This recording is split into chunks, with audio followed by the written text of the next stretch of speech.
Hello, everyone. This is our second mini lecture for ELM 210, and today we're going to be focusing on educational terminology, and this goes along with your Topic 1 assignment that is due at the end of Topic 1, where you are asked to research and read about different words and terminologies that are used in education, and then provide a description for why they are important and how you use them in lesson planning. So we'll review just a few of these in the slideshow today, and then for the rest, you can research on your own using some of the resources that I've provided in our announcements. Okay, so educational terminology. Every career has its own language, and I'm sure you've seen this if you've talked to your parents, to your siblings, to your friends who have careers or are studying to have careers in different fields that you are not familiar with. They use words and acronyms that mean pretty much nothing to you because you don't speak their language. So the words that I use to describe the lesson planning process and what happens in my classroom are going to be words that someone who is a doctor might not understand because they have their understanding of medical terminology and language, but they don't understand what a teacher is talking about. But it's really important for you as an educator to stay on top of the new terms and vocabularies that are being used to describe instruction and things that are happening in classrooms. This allows you to not just be knowledgeable of how to be the most effective teacher you can be, but it also gives you the opportunity to be able to talk with other educators, with your administrators at your school, and really understand and have that common language where you can understand one another. So if I say alignment, my friend who's a mechanic, he's going to think of alignment in like a car alignment. But really what I'm talking about is alignment between objectives and activities and assessments in a lesson. So it's really important for you to understand these words that we're going to be using, not just in this class, but you'll hear these words in other classes. And as you enter into your own classroom as a certified teacher, you will speak this language with your peers. So it's so important for you to work on really understanding what these mean. Okay, so our first word that we're going to review is classroom and student factors or grouping. So there's a lot of factors that play into how a classroom runs. So you have your school factors, which can be the curriculum that happens at the school, maybe the school-wide behavior plan that happens at the school, what type of school you are at. Is it private? Is it public? Is it Christian? Is it charter? All of these factors factor in to how you conduct yourself as a professional at your school and how you interact with your peers and the students at the school as well. And then you have your classroom factors. So the classroom factors is how you set up your classroom management. How do you decide how students move around the classroom? Classroom factors play a lot into having those activities and fun activities and strategies that you do with your students. If you think just about the physical space. So if you have a really jam-packed class, you're not going to have the physical space to do some of the activities you want to do. So that's something you'll need to factor into your lesson. How will you maybe have students move their desks to make space for something? Other classroom factors could be access to technology. Some schools have a computer for every single student and some have none. That's a huge factor in how you're going to give lessons to your students. And then student factors. And the student factors are some of the biggest factors that play into your lessons. So student factors can be what their home life is like, what their special educational needs are, or just their previous educational experiences. So if you have students that are coming to you in 4th grade, but maybe last year in 3rd grade, they had a teacher who was out for a long period of time for a medical condition. So they had sub after sub after sub. Maybe they didn't get that quality of education that you would want them to come to you with. And so you're going to have to consider those factors for your students as you're planning their next lesson. Or maybe you have a group of 10 students who are reading below grade level. in your class. That's a student factor that's really going to impact the type of lesson that you give. If you know your students are not able to read the text that you're giving them, you need to consider that. Your lesson will not be successful if you're not considering factors like that. Okay, next we have national and state learning standards. So we will have another video that really dives deep into what state standards are and how you can use them and how you can dissect them for planning. But basically, standards are set by the state, and it's what the students are expected to be able to do or know at the end of the grade level. So a first grade standard is not day one of first grade, you need to be able to do this. It's by the time you leave my first grade class, you will be able to do all of these things that are listed. And every state Department of Education has a website where all of their standards are listed. You can go to it, you can download it. This screenshot here is an example from Arizona. You can download a Word document, you can download a PDF, whatever works best for you. But basically, standards are guiding you on what you need to teach your students. And a lot of times, standards build upon one another. So in kindergarten, my standard for writing might be to be able to tell someone orally a sentence, trace it or copy it after my teacher's written it, and then draw a picture to go with it. And then in first grade, it's no more copying from the teacher. You know your sentence, you write it. Then in second grade, it's you have a topic sentence and 2 detail sentences. And in third grade, it's you have an entire paragraph of an introduction, you have 3 details, and you have a conclusion. So all of these standards build on one another. They're the building blocks that students need to accomplish each year as they move through school. And it's really important to understand what you in your grade level or in your content area are responsible for. Because if you don't do that for your students, they have a gap. So if I'm a first grade teacher and my students did not learn how to write a sentence on their own, when they get to second grade and the expectation is a topic sentence and 3 details, they're not going to be able to get on it right away. Their teacher is going to have to give them some intervention and teach them what I didn't when they were with me. So your standards are where you start, and it's what you are promising to your students and to their families that they will be able to do by the end of the year. Okay, a learning objective. So you take a state standard and you dissect it, you break it down, and then you create your learning objective. And this is for a lesson. Your learning objective is just for the lesson that you're doing. So they're very specific. It's what you want your students to be able to do at the end of your 30, 45, 60-minute lesson. What should they be able to do? What should they know and what can they do? And they need to be clear and concise in student-friendly language so students even know, why are we doing this lesson? What do you want me to be able to do?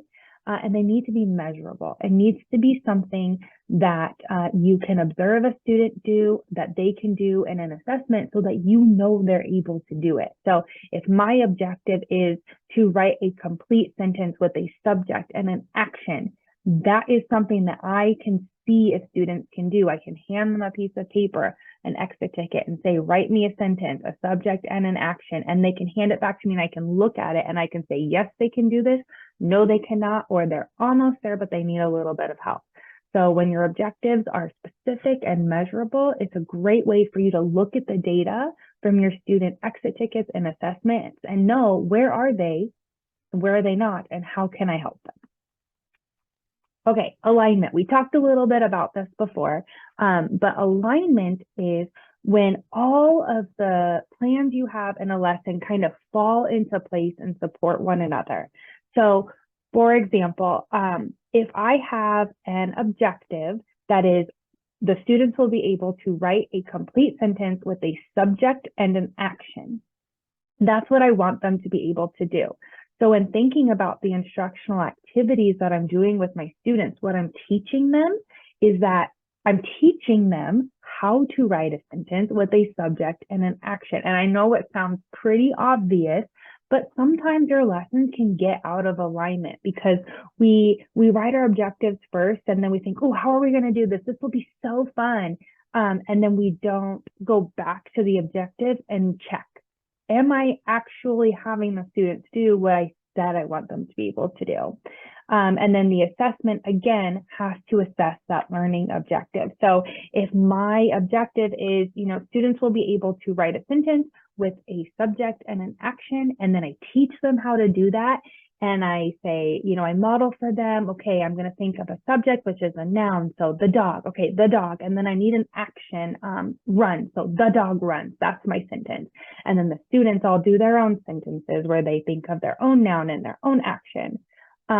Then my assessment should be that same thing. My assessment should be, okay, I'm going to cover up any like anchor charts we made together or take away any examples for you to see. And I'm going to give you a clean sheet of paper and now you write it on your own. Don't talk to a partner.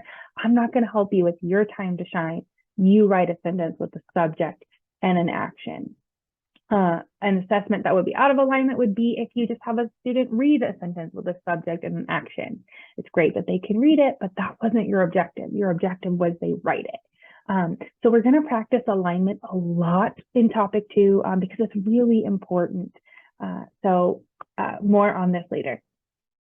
Okay, anticipatory sets. These are really fun. Anticipatory sets are the hooks that you use to get your students excited about the lesson. It's the very first thing you do. And they really get them engaged and thinking about what the content is going to be in the lesson. And they're always really fun. You can start lessons with an anticipatory set that is a video. You can pull up a really cool song about nouns and have them watch the Schoolhouse Rock about nouns. And then that's your hook into, okay, now we're going to be talking about nouns today. My favorite hook that I ever did with my students is we were doing a unit on women's suffrage, and I gathered all the students and I said, okay, today we are going to be voting on what our class pet should be. And I had all the students say, raise your hand if you have a suggestion for what you want our class pet to be. And, a lot of the students raised their hands, and I said, oh, hold on one second. Girls, I need you to go ahead and put your hands down. I'm just going to call on the boys today. And so I just let the boys share their ideas for the class pet. And then I said, okay, now we're going to vote. So raise your hand if you want, a frog as a class pet. And then, students would raise their hand. I said, oh, ladies, I'm sorry. Can you go ahead and, pull out a book or draw or something? You don't get to vote today. And the students were just absolutely appalled that I was, kind of discriminating against the boys and the girls in the class for who got to vote. And it was a really fun way to kind of introduce them to, there was a time where women could not vote. So it was really fun. So anticipatory sets are some of the most creative times you can have with your students, and it just gets them excited and kind of hooks them in. Okay, multiple means of representation. This is from the COE lesson plan template. And this section of the lesson plan basically is how you are going to present information to your students. So how are you going to teach them what you're saying you want to teach them? So you can do these through creating anchor charts together. These are some examples of anchor charts where, you've got the really good smelly markers and you're doing it all together, asking students to give ideas. You can watch videos of how to do something. You can give them examples or experiments where they're physically manipulating something, but it's how you are presenting information to students. Multiple means of engagement is how are you going to keep them engaged and interested in the conversation, and how are you going to give them time to practice what you just taught them? So that can be through group discussions, group activities, games, any sort of practice time. So they can do it with a partner, you can do it whole group, but the most important part here is that this is practice. It is not the time where you're assessing if they can do it. It's just their practice and you're giving them that feedback. And then multiple means of expression, that is the assessment. That's the time where you're saying, okay, I taught you how to do something, you've had time to practice it, and now you're going to do it on your own. And you can do these with quizzes, essays, any type of performance that you want to do. It really just depends on what your objective was for your lesson. Okay, and then guided practice. This is something that was developed by Madeline Hunter that I talked a little bit about in our last video. So the guided practice is how are you teaching students how to do something? how are they practicing it either with a partner or as a whole group, and then how are they doing it on their own to show you that they can do something. So it's called the I do, we do, you do. And then there's a little bit of, there's a fourth step in here, so the two you do. So basically the I do is, okay, I want you to be able to subtract a one-digit number from a two-digit number. And so I'm going to say, okay, this is my turn. I'm going to model it. And I'm going to say, everyone sit on your hands, put them down, nothing in your hands. You are watching me and watch me do this. And then I will model for the students. Okay, so I've got a two-digit number here, 12, and I'm going to take 5 away. So what I'm thinking is, well, let's see, how I know I have 5, and to get to 10, I need 5 more. And then after that, there's 2 more to get to 12. So I know that if I take 5 away from 12, it's 7. So it's modeling and talking about the thought processes that you have so the students are understanding the process to go through. And then you can move to the we do, where it's okay. So here's our next subtraction problem. 13 take away 3. All right, so let's do it together. I want you to raise your hand. What's the first thing that I need to do? And then you can call on a student and you talk through those processes together and show them more examples, but the students are involved in this we do. And then the you do is the time where they can practice either on their own, or sometimes it's called a to do, where you can do it with a partner. And then the last you do is completely on their own. No one's helping them, no examples on the board, cover up the anchor chart. It's their assessment. So how do you know if students can do it on their own? So I do, we do, sometimes to do, and then you do.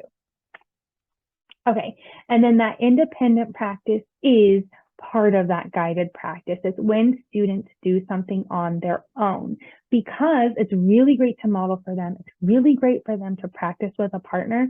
But at the end of the day, the standards that we have and the objectives that we have for our lessons are not, can you work with a partner to get an answer? It's, can you as an individual student do it? And I need to know, I've got 10 students, and I've got 2 of them that can do it completely on their own. I've got 5 that need a little bit of help. And then I've got 3 that have no idea what's going on. Your independent practice will give you that data, because then you can say, okay, so these students who've got it, they're ready to move on to our next lesson. And these students who need a little bit more practice, maybe I'll do a quick little mini lesson with them just to give them a little more practice and make sure they're ready. And then these 2 that are completely lost, we're going to work together and do a whole another lesson because they need more help. So that comes from the independent practice. It's your data. Okay, and then here's just another example of that guided practice versus independent practice. So the guided practice is that I do, it's the we do, it's the to do. So you're working together as a whole group, or they're working with a partner to really practice something. And then the independent practice, that's the you do. It is on your own, you can do it. Okay, and then we have our summative and formative assessments. So formative assessments can be informal and they happen during the learning. It's the check-in that you're doing with students as you move through a lesson. So if I was doing a whole process where, okay, we're going to be able to identify nouns. So I'm going to show them in the I do. I'm going to say, all right, hands down, watch me. Here's my sentence. The dog runs. Okay, I know a noun is a person, place, or thing. So is that a person, place, or thing? No. Dog, is that a person, place, or thing? Yes, that's a noun. I'm going to circle it. And then runs, is that a person, place, or thing? No, I know that's a verb. It's an action, so that's not a noun. So I've circled my noun, dog. Okay, that was my I do. Now, all right, let's do a we do. Here's our next sentence. The cat plays. Let's look at it together. Class, thumbs up, thumbs down. Is the a noun? If you've got a thumbs up in your head, you're saying, all right, Jimmy, he needs a little bit of help. Everyone else has got their thumbs down. Okay, they know the is not a noun. Okay, our next word, cat. Thumbs up, thumbs down. Is it a noun? Everyone's giving a thumbs up. I know you all know that cat is a noun.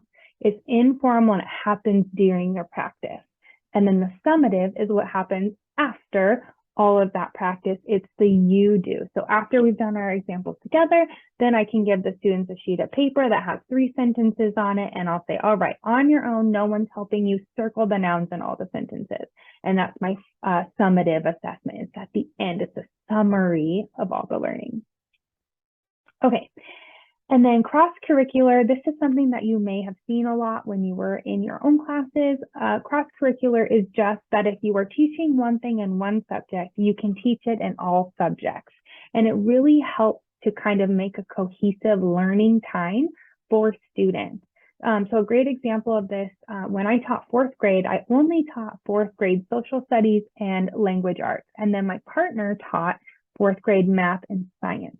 And when they were doing this really big unit on animal defense mechanisms for science, and it was a lot of work, it was a huge unit, and she was kind of nervous that she wasn't going to be able to get it all taught when it needed to be within that time frame she had. So I said, here's what we'll do. We are working on main idea details, how to read a text and write about it. So when we're reading for main idea and details, we will just read books or articles about animal defense mechanisms. That's why I'm supporting what's happening in the science class while still teaching what I need to teach for language arts.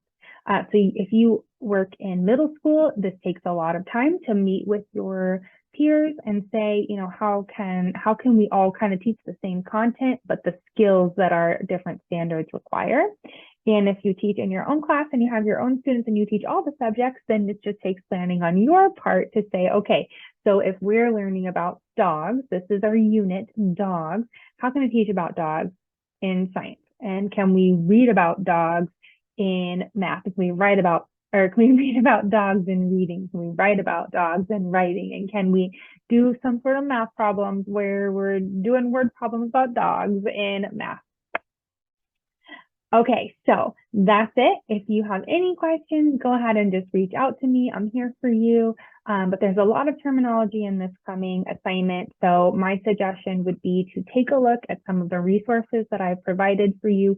Really read about these words and start kind of memorizing them and ingraining them in what you're doing. And a great practice would be if you are answering a discussion question, try to use some of these words in your writing and in your talking with other people to make it a habit and start forming your educator language.